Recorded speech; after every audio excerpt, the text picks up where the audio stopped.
What's up guys, welcome back with again. दोस्तों, आज की कहानी का नाम है स्वेप्ट अवे। कहानी शुरू होती है एम्बर नाम की औरत से जो कि एक अरबपति है, लेकिन उसे हमेशा से अपने पैसों पर घमंड रहा है। वो अपने से छोटे लोगों को जरा भी इज्जत नहीं देती और यही वजह है कि उसकी ज्यादा किसी से बनती नहीं है। एक दिन एम्बर और उसके साथ वाले लोग प्राइवेट जेट से एक बीच पर जाते हैं और वहाँ पर ये शिप से कुछ दिन के लिए स्टे करेंगे। अब कैप्टन सभी लोगों से हाथ मिलाता है और उन्हें अच्छे से ग्रीट करता है, लेकिन एम्बर उन्हें ज्यादा भाव नहीं देती और बिना हाथ मिलाए अंदर चली जाती है।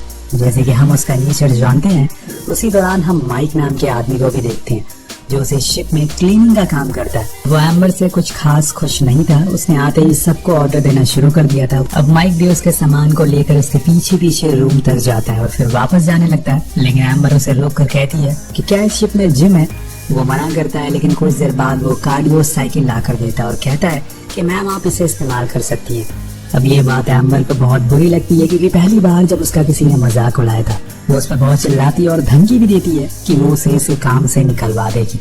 लेकिन माइक उसे कुछ नहीं बोलता क्योंकि वो थोड़ा समझदार था। इसके बाद वो लोग शिप से थोड़ी दूर पर जाते हैं और वहाँ ड्राइविंग करने आए थे, लेकिन एम्बर नहीं करती क्योंकि उसे पानी से डर लगता है। वो माइक को अपने साथ बैठने को बोलती है। वापस आने पर वो सभी लंच करते हैं, लेकिन यहाँ भी एम्बर के नखरे खत्म नहीं हो रहे थे। वो कहती है कि लंच बहुत ठंडा है, इसे और गर्म करके लाओ, लेकिन यहाँ चीजें अब माइक के सर से ऊपर जा रही थी और इसीलिए वो गुस्से में आकर जितना भी लंच होता है वो उसके ऊपर फेंक देता है और बाद में उसे भी उठाकर समुद्र में फेंक देता है। लेकिन तभी एक चुटकी बजती है और वो हकीकत में आता है ये बस उसका एक वहम था।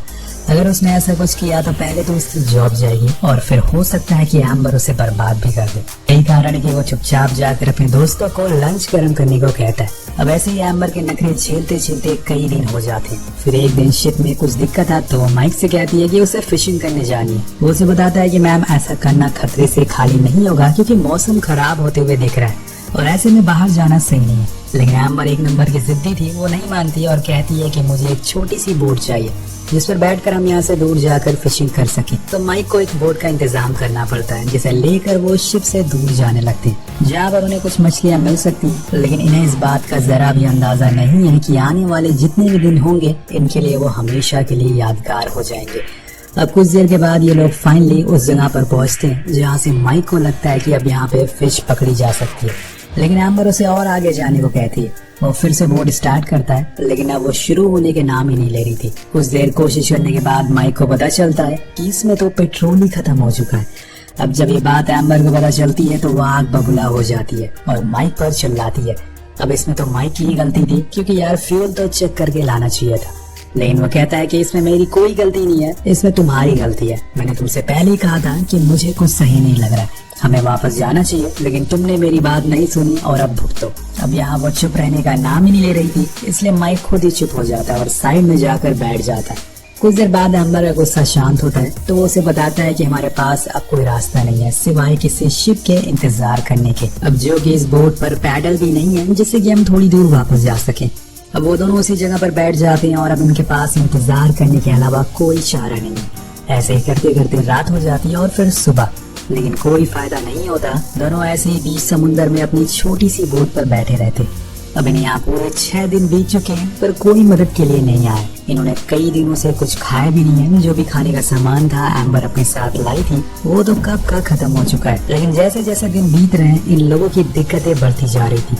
इसी वजह से एक दिन एम्बर गुस्से में उठती है और माइक पर ही चिल्लाने लगती है। तभी उसे एक बंदूक मिल जाती है, फिर उसे लगता है कि ये किसी तरह की फ्लेयर है, इसलिए वो चलाने लगती है। लेकिन माइक उसे बताता है कि जो तुम ये समझ रही हो वो चीज नहीं है, लाओ मुझे वापस कर दो। और इसी हाथापाई में गोली चल जाती है जो सीधा बोट पर लगती है, जिससे अब धीरे धीरे की बोट की हवा निकल रही है, जिसकी वजह से एक हिस्सा पानी में डूबने लगा है। वेल, अभी तक इनकी मुसीबतें कम थी, ये और आ गई।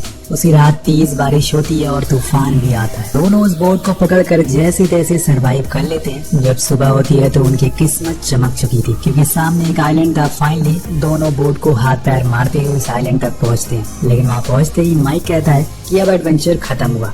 तो एम्बर कहती है कि हाँ, अब तुम्हारा एडवेंचर शुरू होगा, क्योंकि जब मेरा लॉयर तुम्हें जेल भेजेगा।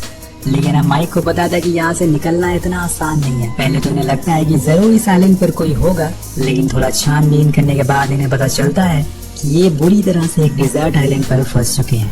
एम्बर का ऐसा बर्ताव देखकर वो उसे वहीं छोड़कर अपने रास्ते निकल जाता है और कहता है तुम्हें मेरे से ज्यादा दिक्कत है ना, तो आज से हम लोग अपने अपने रास्ते निकल जाते हैं। वही माइक अब उस आइलैंड पर कुछ हेल्पफुल चीजें ढूंढने लग जाता है जिससे कि उसका थोड़े दिन तो गुजारा हो जाए। शुरुआत में उसे कुछ नहीं मिलता, लेकिन कुछ ही देर बाद उसे एक झोपड़ी मिल जाती है और कुछ बॉटल्स भी, जो किसी इंसान की थी, शायद पहले यहाँ पर वो भी फंसा हो। अब यहाँ उसके रहने का इंतजाम तो हो गया था, इसके बाद उसे अपने खाने का जुगाड़ करना पड़ेगा। अब पास में ही समुंदर था तो उसे ज्यादा ढूंढने की जरूरत नहीं है, लेकिन उसे थोड़ी मेहनत तो करनी पड़ेगी। इसलिए वो सबसे पहले एक नुकीले हथियार बनाता है जिससे कि वो फिश को पकड़ सके, और फिर बड़ी चालाकी से एक फिश को पकड़ लेता है और आकर उसे घर के पास आग जलाता है और आराम से खाने लगता है। वहीं दूसरी ओर एम्बर ने पूरे आइलैंड का चक्कर लगा लिया था, लेकिन उसे कहीं कुछ दिखाई नहीं दे रहा था।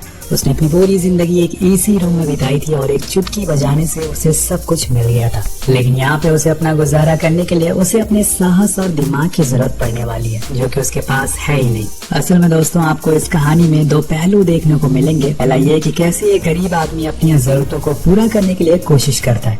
अब इतनी देर चलने के बाद एम्बर थक कर वहीं बैठ जाती है। तभी उसकी नजर माइक पर पड़ती है, जो आराम से फिश खा रहा था।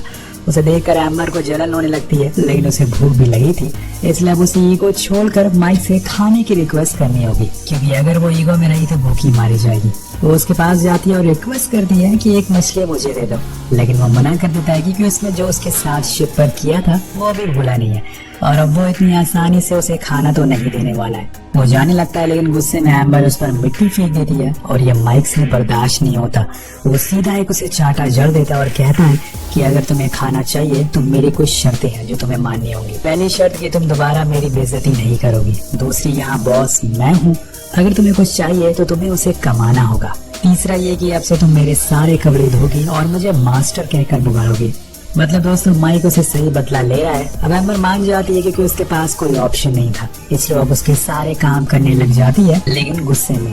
अब माइक मछलियाँ पकड़ कर लाता है और वो उसे बनाती है। इसके बाद वो उसके कपड़ों को भी धोती है और कुछ दिन ऐसे ही बीत जाते हैं। वो आग भी जलाना सीख गई थी, लेकिन माइक बहुत ही रूड बिहेव करता है उसे। एम्बर के लिए वो उसे ना तो घर में सोने देता है और ना ही सही से कुछ खाने को देता है। माइक कहता है कि अगर तुम्हें सोना है तो मेरे बेड पर सोना होगा। एम्बर भी कम नहीं थी, वो कहती है कि मैं किसी जानवर के साथ सो लूंगी, लेकिन तुम्हें किस कभी नहीं करूंगी। अब यहाँ सिचुएशन थोड़ी उल्टी होने लगती है। माइक का बिहेवियर ज्यादा रूडली होने लगा था, पर पूरे आइलैंड पर बस वही दोनों अकेले ही थे, इसलिए उन्हें मजबूरन एक दूसरे से बात करनी पड़ती है, जिसकी वजह से उनके बीच में एक अंडरस्टैंडिंग होने लगती है। एक दिन दोनों ऐसे ही मछलियां पकड़ रहे थे, उसी दौरान माइक उसके करीब आ जाता और कहता है, अब वो अपनी सारी हदों को पार कर देता है और उससे बदतमीजी करने लगता है, लेकिन फिर रुक जाता है क्योंकि माइक को यहाँ पर एम्बर से सच्चा प्यार हो गया था। वो बस दिखाना चाहता था कि ईगो हर किसी में होता है, लेकिन अपना ईगो, अपने घमंड को अपने नीचे वाले लोगों पर नहीं निकालना चाहिए, और फिर वहाँ से चला जाता है। जिसके बाद एम्बर को समझ आता है कि वो वैसा नहीं है जैसा कि वो उसे समझती है, इसलिए वो उसके पास जाकर उसे माफी मांगती है। वो भी उसे पसंद करने लगी थी।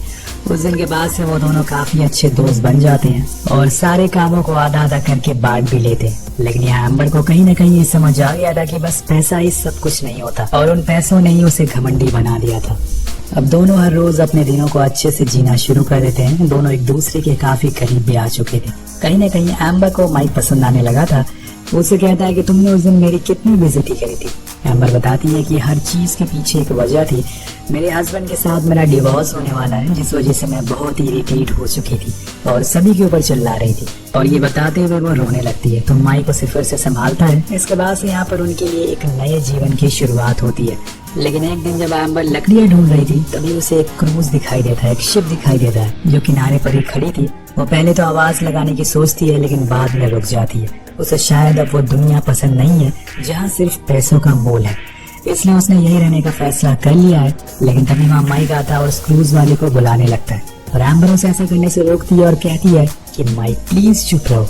माइक कहता है कि लेकिन तुम ऐसा क्यों कर रही हो? तुमने कहा था कि तुम मुझसे प्यार करती हो, मुझे प्रूफ चाहिए। एम्बर कहती है कि मैं आज तक इससे पहले कभी इतनी खुश नहीं थी, इससे ज्यादा प्रूफ मैं तुम्हें क्या दूं? मुझे वापस नहीं जाना है। मैं नहीं चाहती कि हर रोज मुझे कोई जज करे।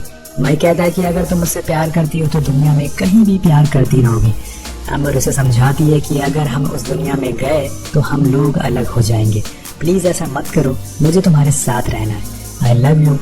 लेकिन माइक बार बार कहता है कि मुझे प्रूफ चाहिए, मैं जानता हूँ कि तुम बदल जाओगी। खैर अब ये लोग उस क्रूज पर बैठ जाते हैं और इस बारे में एम्बर के हस्बैंड विकी को भी बताया जाता है, तो वो भी फौरन पोर्ट पर आता है एम्बर को लेने के लिए। लेकिन जब वो माइक को जिंदा देखता है तो उसे थैंक यू कहता है, क्योंकि उसने उसकी वाइफ को इतने दिनों तक बचा कर रखा। लेकिन यहाँ माइक एम्बर को देखकर एक हल्की सी स्माइल देता है और फिर वहाँ से चला जाता है। शायद उसे ये पता चल चुका था कि अब वो दोनों साथ नहीं हो सकते, या फिर उसने यहाँ आकर गलती कर दी, ये सब तो उसे आगे जाकर पता चलेगा। अब यहाँ से वो एक बार में जाता है, लेकिन तभी वहाँ पर एक आदमी आता है जो विकी का आदमी था। उसके हाथों में पैसों से भरा हुआ बैग था जो विकी ने दिया था माइक को देने के लिए। ये एक तरीके का इनाम था क्योंकि उसने उसकी वाइफ की जान बचाई थी। लेकिन माइक उस आदमी को धक्के मार कर वहाँ से भगा देता है, लेकिन वो आदमी बैग वहीं छोड़ देता है और जब माइक उसको खोलता है तो उसमें पैसे भरे हुए थे, जिसे लेकर वो जाने लगता है। पर बीच में उसकी नजर एक शॉप पर पड़ती है जहाँ पर काफी सारे एक्सपेंसिव रिंग थी। माइक उन्हीं पैसों से एक रिंग लेता है, यानी कि उसने फैसला कर लिया है कि वो एम्बर से शादी करके रहेगा और इसीलिए वो उसे कॉल लगाता है। एम्बर से कहता है कि मैं तुम्हें बहुत मिस कर रहा हूँ। वो कहती है कि तुमने जो भी फैसला लिया है मैं वो करने को तैयार हूँ, बस वो हमारे लिए सही होना चाहिए।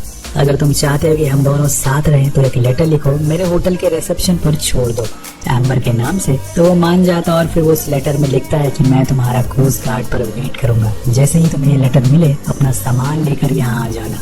जिसके बाद हम लोग ये सब छोड़कर लंदन चले जाएंगे और अपनी नई जिंदगी की शुरुआत करेंगे। अब वो उस लेटर को रिसेप्शन पर छोड़ देता है, लेकिन उसकी किस्मत शुरू से ही खराब थी क्योंकि सुबह एम्बर से पहले वहाँ विकी आ जाता है और वो रिसेप्शन पर पड़े हुए लेटर को देख लेता है और सब कुछ समझ जाता है कि आखिर इतने दिनों तक वहाँ पर चला गया था। इसलिए वो उसी समय एम्बर से कहता है कि चलो हमें न्यूयॉर्क के लिए निकलना है। उसे तो पता था कि माइक ने उस लेटर को लिखा होगा, लेकिन अभी तक वो आया क्यों नहीं, इसी सोच में वो डूबी रहती है। पर कुछ ही देर बाद वो चॉपर में बैठ जाते हैं और तभी भागते हुए एक लड़का आता है। उसके हाथ में एक लेटर था जो एम्बर के लिए था। वो जब उसे खोलती है तो वह असल में माइक का लेटर था, जिसमें लिखा था कि मैं तुमसे कोई प्यार नहीं करती, वो जो कुछ उस आइलैंड पर हुआ था वो बस एक टाइम पास था। लेकिन रुकिए दोस्तों, जरा ये लेटर असल में माइक ने नहीं बल्कि विकी ने लिखा है और उसने उस लड़के से एम्बर को देने को कहा था, जिससे कि उसे ये लगे कि माइक उसे कभी प्यार ही नहीं करता और उसे धोखा देना चाहता है। और यह एम्बर को इस बात पर यकीन हो जाता है कि माइक सच बोल रहा है, उस लेटर में जो भी लिखा है वो सच है। वो पूरी तरह से टूट जाती है। लेकिन वहाँ दूसरी ओर जब माइक को पता चलता है कि एम्बर न्यूयॉर्क जाने वाली है, उसे ये लगने लगा था कि शायद वो उसे प्यार ही नहीं करती, लेकिन वो उसे एक आखिरी बार देखना चाहता था। इसलिए वो भागते हुए उसके पास जाता है, पर तब तक उसके प्यार उसकी एम्बर जा चुकी थी। वो चीखता है, चिल्लाता है, लेकिन एम्बर नहीं रुकती है और उसकी नजरों से दूर हो जाती है। वो उसकी तरफ वही रिंग फेंकता है, पर वो जाकर समुंदर में गिर जाती है और दोनों की कहानी अधूरी रह जाती है।